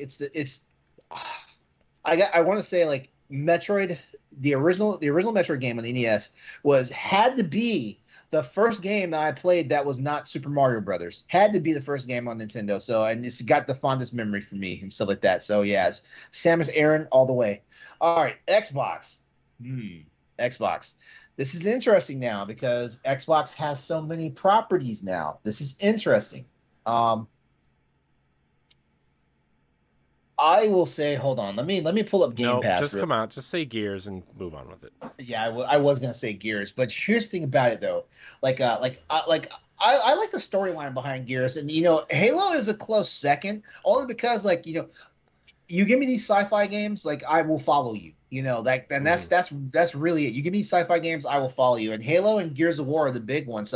But the thing I noticed, like the storyline in Gears of War, definitely pulls you in a different direction versus the storyline from Halo. And Halo is a very good action-oriented, the first Halo game, I think back on that because I did play the first Halo game. And the first Halo game was basically they were just trying to make a shooter. They were. And, as more and more games came out, they started fleshing out the characters and all this stuff, the character situation, all this stuff. But Gears of War, dropped out the gate with the story already. And so it was one of those things I look at Gears of War the same way I look at Resistance Fall of Man for PlayStation. Yeah, so there we go. Uncharted, Metroid, and Gears of War. There we go. Nice. Stephanie. I'll go with the easiest and most obvious for Nintendo. It's Legend of Zelda. Zelda. Don't steal my thunder, LeRon. I thought you were gonna pick Wii Sports. All right, Zelda. But no. Okay, so I did kind of steal your thunder by calling it out there, but just give us your passion for why it is, though. Do we really? Does she need to explain herself? Hold on. I need to ask. Just look behind her. Did you at least try out the Sword and Shield in Monster Hunter? No, I did the dual sword. Dual so blades? I'll practice with the sword and shield next. Stephanie's not going to realize the monster she's going to become when she can do a freaking whirlwind slash and freaking shield bash somebody with a dragon punch. Like you just don't know. That's going to unleash some sort of monster. Oh, no pun intended in me. Oh, no. I mean, I'm a writer and contributor to another Zelda podcast, so that should really speak to my love for the Zelda franchise. But it's a personal history, right? My first novel, like my actual own published novel, was originally a fanfic of what happened after Ocarina of Time, and I decided to just change it all up into my own story. So it's just Zelda's a profound influence in my life. The franchise, much like a lot of other franchises, it's just highly influential in the gaming industry. It has the fantasy theme that I do prefer. It is an action adventure genre that I prefer. So Legend of Zelda, I will die on that hill forever and ever and ever. PlayStation, the funny thing about it is I actually really enjoy a ton of IPs for PlayStation, but a lot of them are IPs that don't have a lot of longevity to them. Like, I don't want to say Crash Bandicoot just because it's been around forever, because I just don't see that as the only one that I would like to continue playing for the rest of my life. My initial knee-jerk reaction would be like, oh, Ghost of Tsushima, because it's currently now my favorite, but it's only got the one game, and I don't really see it as an IP that will continue, just in my opinion. What are they going to do? So with all that being said, I had an answer and then it left my brain. The Last of Us. I know it's cliche, No, but it's not cliche at all. I feel like it has the legs for it. They've established this world. They have established the characters, even though, spoilers, Joel is no longer around. But like, you can continue with other factions. You can follow the Fireflies and Abby and whatnot. So I feel like there's a lot of ways Sony could continue if that was literally its only franchise. And then Xbox Gears. You know what? I will say this, because I haven't played The Last of Us 2, and I know that's a big shocker. It's to everybody that's like, oh my god, this guy ran a PlayStation podcast and he didn't play all the greatest hits. But here's what I know: if because of the fact that the narrative changed in The Last of Us, like, I'm okay with this if we wind up The Last of Us becoming kind of like a Tales of game. You know what I mean? Mm-hmm. Where like it's basically talking about the people who are affected by there, because Andre, honestly, in his first week on the show, because it was a crazy episode, because it was one of those episodes where it was like, who's your favorite hero in gaming? And Andre like threw Ellie out there, but he threw it out in a way he was like like the way Ellie evolved and became kind of like the villain. Dude, I think I was on that episode. Oh, you were on that episode? I couldn't remember for sure. Okay, yeah, how Ellie became the villain, and it made and when he explained it, I was like, oh, now I'm starting to really understand why people hated this game the way they did and stuff like that. They wanted a picture perfect, character. Like they wanted to be able to have that same. Ellie wasn't that pure of a little girl, like when Joel ran halfway across the United States with her. Like she wasn't that pure of a little girl. She was a survivalist and stuff like that. And you gotta look at that mentality and stuff like that. But so I like the fact that if The Last of Us is just basically a tale about survivors, then keep this fucking franchise going. Talk about the people who are affected, and you know what? Keep the circle as tight as possible. We had Joel, we had Ellie, we have Abby. Talk about something else that's centric to all those characters, and for the next game and stuff like that. Like what's the matter with that? Exactly. So I was thinking, like, even if people aren't really big fans of that franchise, I just feel like that is a very viable one to It's got like a lot of substance to work off. Yeah, man, I'm very active for someone who's running off at 4 hours of sleep. Shit. Yeah, I see it's that adrenaline. Yeah. Yeah. Oh, okay. So Last of Us, that's a good pick. And you said Gears of War earlier, but were you serious about that one, Stephanie? Or I guess because I'm not familiar with a lot of the IPs. You're not going to pick Banjo or Conquer? Or... Yeah. Oh, okay. Well, I guess if you see it that way, because I started with Banjo with N64, so my brain thinks it's Nintendo, even though it currently doesn't exist with Nintendo. I don't know. I mean, they haven't really done much with Banjo as of late. And when LeRon talked about how Gears really started off strong with story, I'm okay to cast my vote for Gears. Cool. Yeah. Gears is the right answer for all Xbox, by the way, everybody. Oh my god. Oh my god. I didn't fall for that trick question about Banjo. Ha! Yeah, Corey's just being a fanboy. I like Gears. I can't help it. I like Gears. I like Gears also. I mean, seriously, like I played more Gears of War games than I played Halo games. Yeah, me too. See, I mean, I put more time into Gears than I have Halo. Way more. But I mean, eventually those guys will stop running like they have like a brick of frozen molasses up their ass. But did you play 5? No, I've not played 5. I play 5. I haven't. I haven't in the Game Pass downloads. They feel like people instead of roly-poly ball men. Because man, like I remember playing I remember playing Gears of War 1 and be like, you know what? It's got to be hardware. It's making them so slow. And I played Gears of War 2 like a couple years after when it released, and I was like, man, why are they still slow? Yeah. Well, I mean, this is gonna sound a little sexist, but it's not. I promise. You play as Kate, and she's smaller and more agile, and it feels like you're playing as a human instead of big burly roid man. So Big burly roid man. Mary-Helen, get us out of here. What are your 3 games? Help us. Help. I mean, I'm not sure how much help I can give in this moment, but I'll try. Nintendo's going to be Pokemon, hands down. Oh boy. Without a doubt. I've played every game since Yellow. It's a franchise. It's my first console I ever bought with my own money. So this was was a Game Boy Advance, and that was one of the first games I played on it. Nice. So, we go way back, and it's the main reason I bought a 3DS back in the day. It's the main reason I bought my Switch.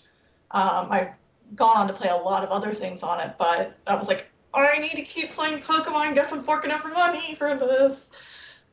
But I love the franchise. I love, my brother at one point had caught them all. I think before Lola came in, he'd had all the ones before that. Nice. So you're gonna buy the Pikachu car if Minnie decides to release it. Oh, I mean, that was a nice for a Mini Cooper. That's a nice looking car. First of all, right. I love not to like put us on a tangent, but I just love how modern that electrical vehicle looks.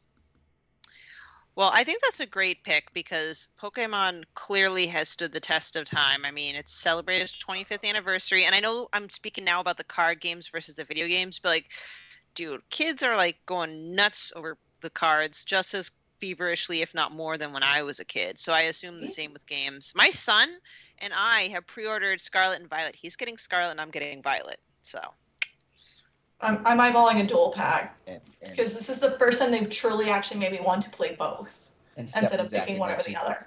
And Stephanie's acting like she's not the cool parent. Shit, I wish you were my mom. Shit. Well, my mom was always bitching at me like, turn that ding ding mess off. Now, my mom was the same way. Trust me, my mom was the same way too.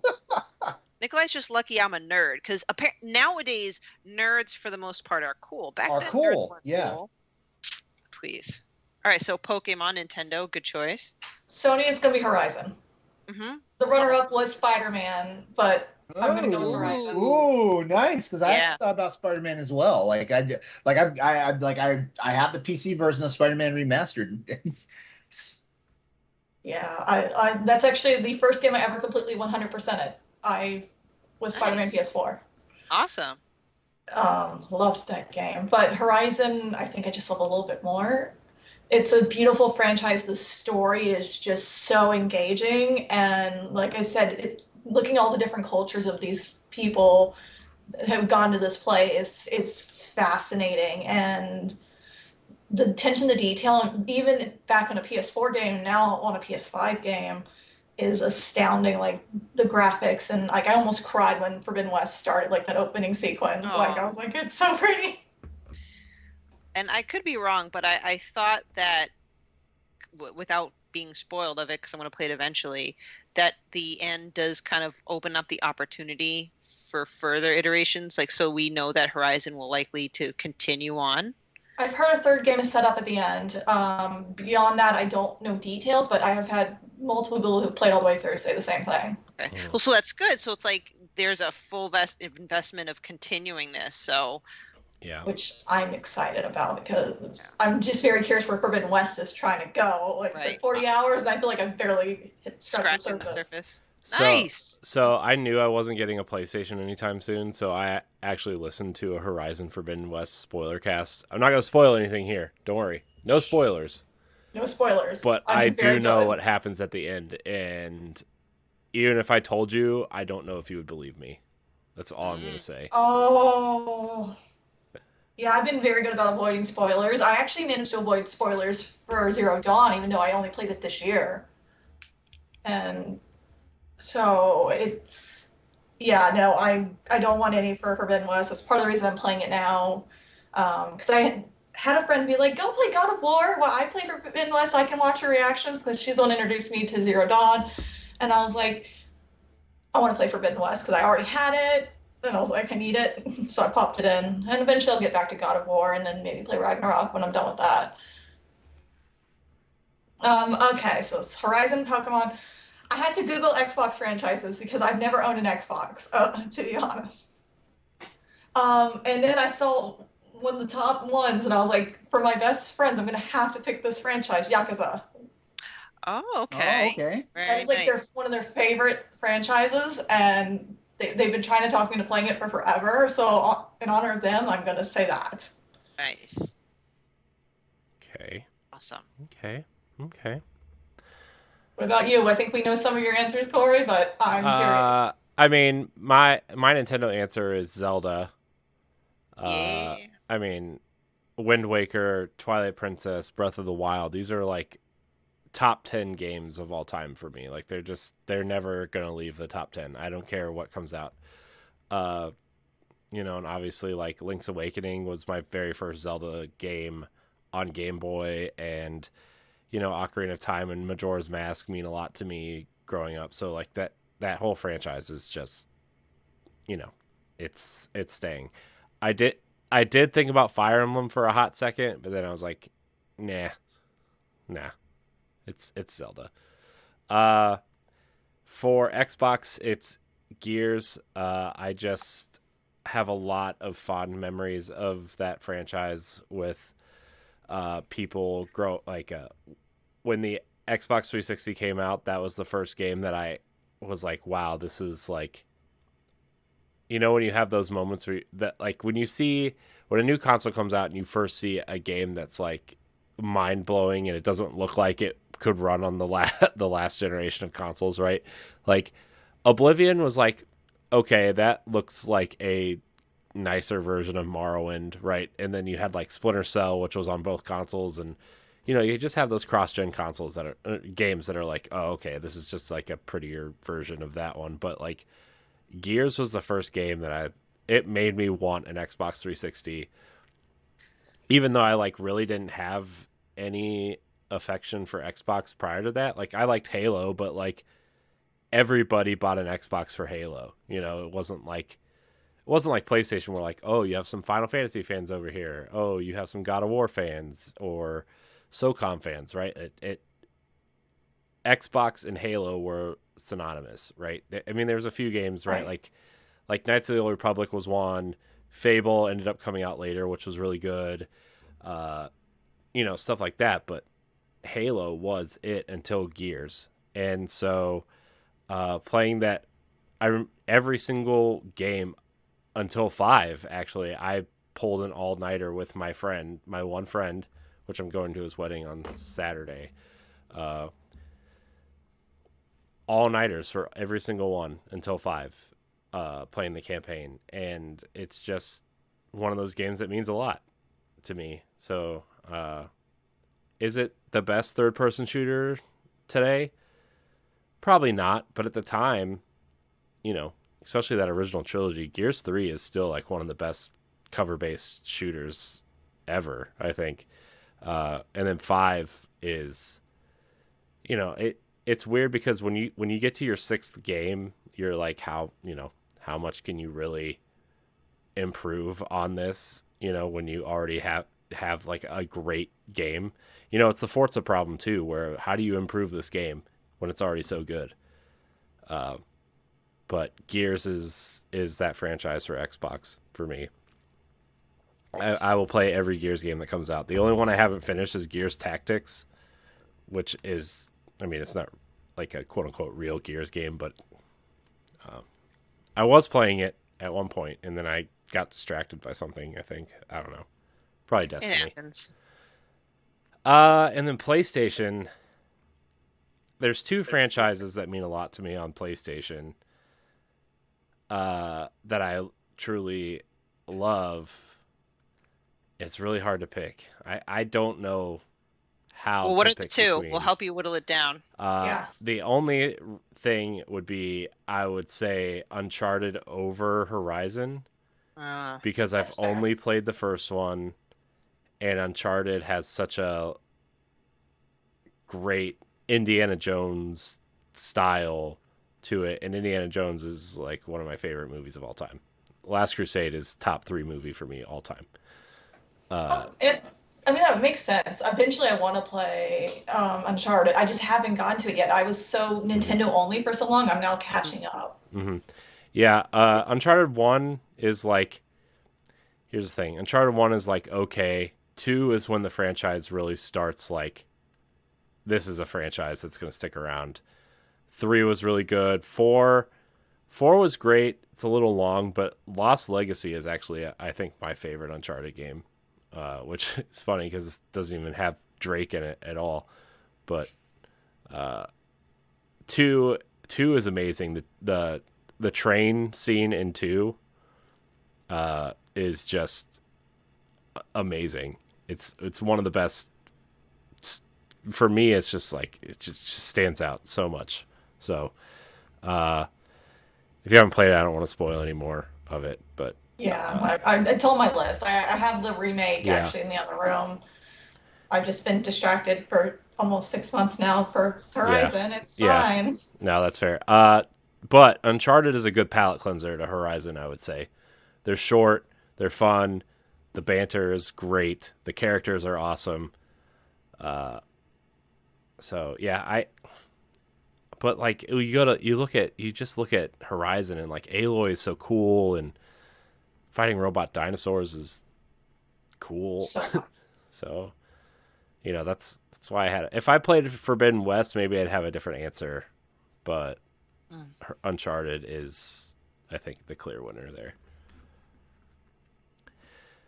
All right. Well, we have another question. This comes from Christian S on Twitter. He says, do you prefer to play games on a portable device, PC, or TV, and why? Oh, TV. Hands down, for me, TV. I think for me, TV. Yeah, I like the Switch, and it's really convenient with, 2 kids, and, my wife likes to watch TV, and it's convenient. But I would never undock my Switch if I didn't have to. I would much rather play on the TV. I used to be TV all the way, but I think I've been playing handheld from the Switch so long, I've officially been fully spoiled at it. Now, granted, I'm redoing my office because I mounted my TV so high, and I hate getting neck pain for a week straight just because I'm, straining my neck. So we'll see, but I've noticed, like, I will play my Nintendo Switch over my PlayStation 5 sometimes, just for the sheer convenience of me just sitting all curled up. And the OLED screen helps. Yeah. I'm personally disappointed in myself because there's nothing like having a nice big TV, be able to get fully immersed in it. But I unfortunately have trained my brain to be like on a portable thing. And now that I have the Steam Deck, I'm kind of like, oh, so handheld for me, unfortunately. Wasn't always like that. I love portable gaming. I do, but there's just something about being able to, like, whether it's like, whereas like, like playing a game on my big ass television or on the ultra wide monitor, is something about the fact that, like, I don't know. It's kind of crazy because, like, when I'm playing on my computer, like, like I'm sitting really close to my monitor. It's not because, like, I just want to be all up on it, but if it helps in the immersion sometimes. And same thing. I guess the opposite thing, but the same thing kind of applies when I'm playing on, like, a television and stuff like that. Because now I'm just, like, sitting far away from it on the couch, but like that full image is still, like, like right there and stuff and stuff like that. So yeah, I'm also in the thing where, like, I like a display But I love my handhelds because I mean, like shit, like I can't seem to let them go. Like from the Game Boy, the Game Boy Advance, the PSP, the Vita, the Switch, just Steam Deck. Sooner or later, yeah, I love handheld gaming.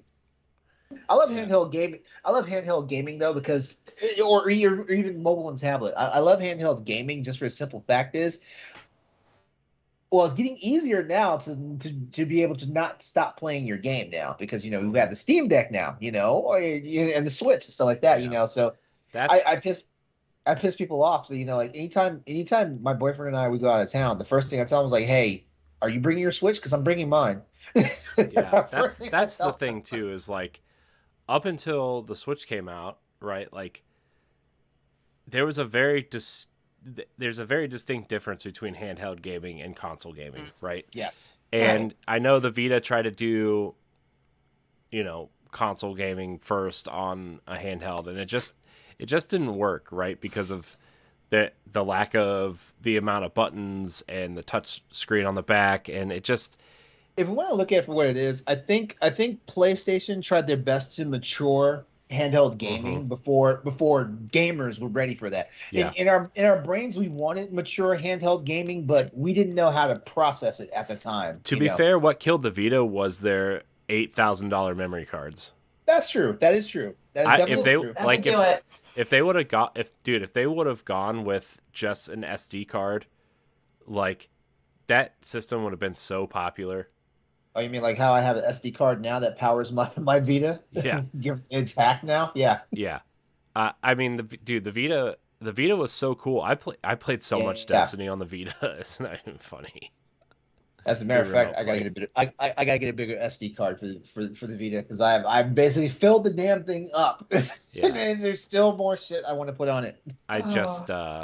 There's a Dreamcast emulator. There's a better Dreamcast emulator for it now. And I was like, you did not need to tell me this. Oh man, Ed and I are talking about Dreamcast on Expansion Pass tomorrow. I would love to join you. I would love to join you guys, but I am way too busy. No, it's fine. We're recording late too. We're recording after Tower Casuals tomorrow. So, but yeah, I don't know. I really liked the Vita when it came out, but like that memory card situation was just a nightmare. Yeah. So, and then my Vita died, and then I'm just not gonna get another one. I don't. Man, I am so afraid that something's gonna happen to my Vita, especially given that it's kind of like I renewed my wedding vows with it because it was my favorite handheld for sure when it was current and popular. Well, I don't know if it was ever popular, but when it was current, it was my favorite handheld. And when I finally sat down, I was like, you know what? Like I keep seeing everybody talking about jailbreaking their Vita. I'm gonna do this too because I used to jailbreak the fuck out of my PSP. So I was like, why not? And now it's like, oh, you're my new favorite again. Well, Toys One Japan has Vitas for $100. It's actually pretty cheap. The black ones. I'm assuming they're used. Yeah, I mean, I would assume they were. I mean, I would spend $100 for a Vita. Yeah. I mean, yeah. Honestly, I would spend up to or the original MSRP for it. Which so was I would what, spend $250? $250. Yeah. Man, these are cheap. The white one on eBay is $150.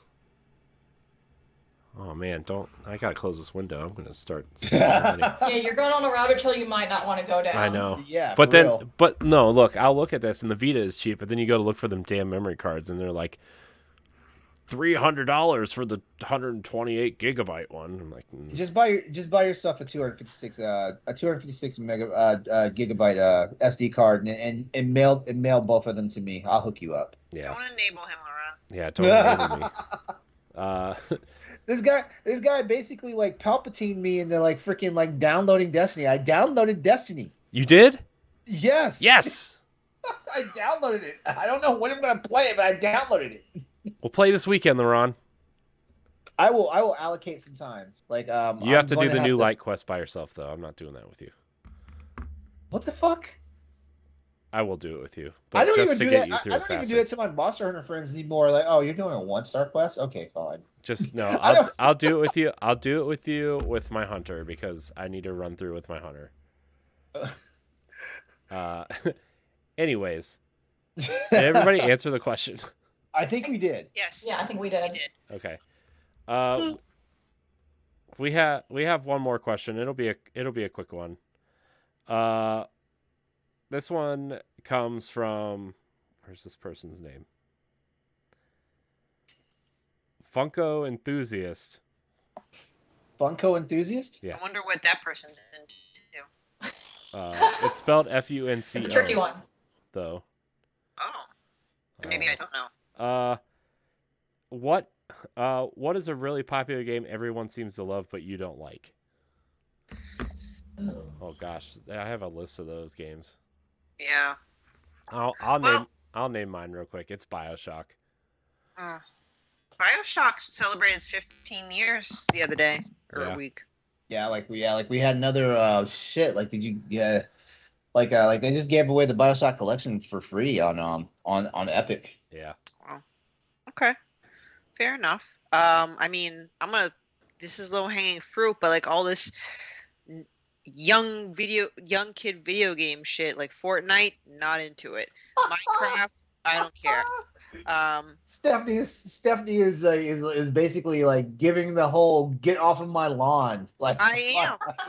Gosh, Grandma. Yes, I will park my rocking chair right here and be like, "You done your stupid Fortnite? Get on! You're not a real gamer." Sorry if anyone does like Fortnite. It's okay. It's just not my thing. Also, like any of like big sports games like Madden, like there's like such a huge following for stuff like that, and I just can't get into it. Especially they come out with shit like that every single year. I'm like, I played the new Madden because with sure, Game Pass, good. And when you have Game Pass Ultimate, you get a 10-hour free trial. Guess what? I played 2 games. I was like, that was just as bad as I thought it was going to be, and I uninstalled it because Madden is bad. It's been bad since the Xbox 360. But apparently it's popular, so I don't get into it. So Yeah, it's only popular because there's no other football game out there because EA has the exclusive rights to the NFL. Ooh. So, rip Madden. I'll play you when you come to Game Pass the week before the Super Bowl.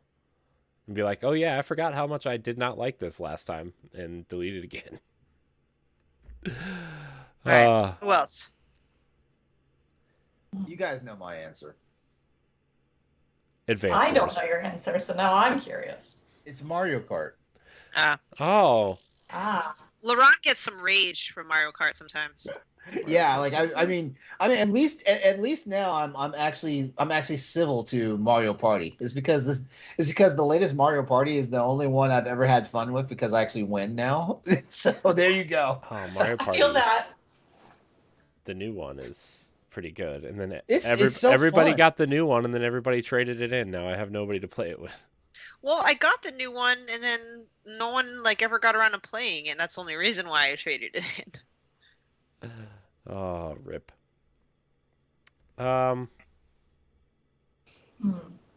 Guess it's left to me. All right. It is. I'm gonna also say sports games like Madden, MLB The Game, even basketball. Part of it is because when I do watch sports, I prefer college over pro anyway. Same. So like I don't to me, understand it's the not interesting to play the fanaticism. pro stuff. It's like I don't. Okay. I don't understand the fanaticism about pro sports. You know, Right. like, and I think the reason why I like college sports is because like everybody's a fucking underdog. Because guess what? They're not really getting paid for this. Like the only thing they're really getting paid for is their college tuition. Which, by the way, you know, like shit, you need to be a fucking athlete in this day and age because like fucking student loans are fucking ridiculous. Ridiculous. Yeah. So I mean, yeah. With the NIL, they're now starting to get paid. But Oh, they are. yeah, at least basketball. I don't know about football. See, football is definitely the one they need to pay people for because football has the most risk. Right. Like shit, they're starting to realize studies where people who've been playing football since like little league, they are the first ones to come down with CTE. Yeah. But yes, sports games, and then like half the chat's gonna hate me for the second answer. Okay. I'm not a huge fan of shooter games. I'm right there with you. That was Like, a good gasp. Like first-person shooters is kind of like the bottom of the well. I'm a genres. I'm a third person shooter. First person shooters break my brain. like the main reason I play Borderlands is I play with some friends and I'm there to playing with them. Not just, I enjoy the games. Don't get me wrong. And the storyline, I've been like, what? But like they know the main reason I play is to play with them. Yeah, Borderlands is very enjoyable. That's one of the few first person shooters that I have no problems playing. It's that one's fun to me, but like Halo, I never was able to get into. Gears, I was never able to get into. Like, so when I drastically got upvoted in the Xbox, that's why, because I'm just not my type. Yeah. All right. Well, that's gonna do it. I think we did it. Yay! We did it. Yeah, a whole show. A whole show, not just half of one. A whole one. A whole one. Anyways, I want to thank everybody for watching and or listening to this episode of the Boss Rush Podcast. Remember, if you listen on Apple Podcasts or Spotify, leave us a nice review. Support us on Patreon if you would like. Mary-Helen, thank you for joining us tonight. Thank you for having me. This was a lot of fun. It was a pleasure having you. Glad. Sorry to make you wait. Seriously. It's Stephanie's fault. You can yell at her online. Yeah, you can. But we'd love to have you back again. Yes. Yeah. Yes, To please. pop back and chat. Where can people follow you if you want them to follow you? I mean, they can follow me on Twitter at girlinpink44, and I also am on Instagram at mhnorse4. Cool. Because someone keeps taking without the 4, and it really is annoying me. Like Twitter, it's gone. I'm like, really, who is this doing this to me? It's always hard. Stephanie, where can we find you? People can find me on the internets on Twitter and Instagram at Klimov_author. My articles on bossrush.net. I recently published how to install your Xbox Cloud Gaming with your Xbox Game Pass on the Steam Deck and my review of the Steam Deck. I also appear on Standard Definition, Disney episodes, and After Dark. Nice. LeRon? All right. As always, you can find me on social media, YouTube, Twitch, and PlayStation Network, as well as Steam by looking up Exodus 803. Also, Tuesday nights over on my YouTube channel, the Crossroads Video Game Podcast, partnered with the Boss Rush Network, where me, Stoyovich, and Andre Wilson talk about all things PlayStation, PC, and Xbox, as well as a few other things. We get a little off the cuff sometimes. No, you three. It's all good fun though. Never. There's that. Just a quick plug. Real fast, me and a friend, we have started a brand new gaming YouTube channel. Look us up, Silicon Syndicate. Silicon, like the thing that sand's made out of, and Syndicate, like a bad crime organization. Look us up. Like we got quite a lot of gameplay videos and stuff going on. Right now, like everything from like the Dark Pictures anthology, Man of Medan, Little Hope, all those games, as well as Detroit Become Human, Stray, As Dusk Falls. Like, yeah, there's something out there for everybody. Just go check us out. Like, you're gonna like what you see out there. If you're into gaming, you're gonna like what you see. Nice. You can find me at IamCoreyNHD on Twitter and Instagram. You can also find me on Nintendo Power Block, Expansion Pass, Standard Definition, and a plethora of other things out there on the internet. I want to thank everybody for watching and or listening. Until next time, we love you. Goodbye. Bye. Take care. Bye, guys.